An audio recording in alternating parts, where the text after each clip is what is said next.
Guys, আসসালামু আলাইকুম। আমি মোহাম্মদ সুজন।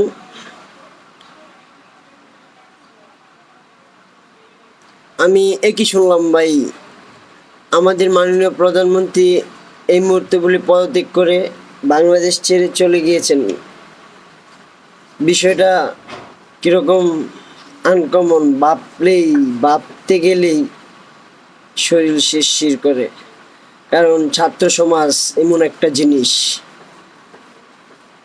তারা কখনো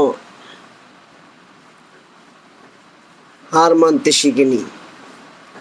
আমাদের ছাত্র ভাইরা যে আন্দোলনটা করলো, তাদের আন্দোলন সার্থক হয়েছে, আমি এক কথাই বলবো।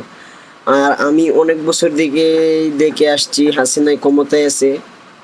আমি জামালা থেকে একটু ভালো বুঝি আর কি। হ্যাঁ, মোটামুটি অনেক বছরই তো হইলো সে তার সিংহাসনটা ধরে রেখেছে অনেকভাবেই। ভোট জাল, এটা হেটা, আগুন বাগুন ইত্যাদি। আমি রাজনীতি বেশি বুঝি না, তাই এসব বিষয়ে কোনো কথা বলি না।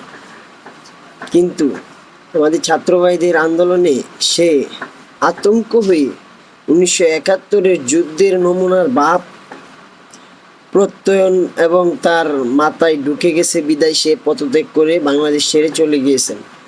কিন্তু বিষয়টা হলো, এখন যে আমাদের মাননীয় প্রধানমন্ত্রী হবেন, সে কীরকম হবেন? সে যে হাসিনার থেকে খারাপ হয়, তাহলে কি করবে জনগণ? এখন চিন্তার বিষয় এটাই।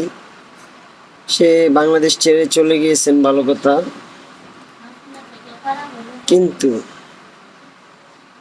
সে কিন্তু একটা বাংলাদেশের জন্য ভালো কিছু কাজ করেছিল।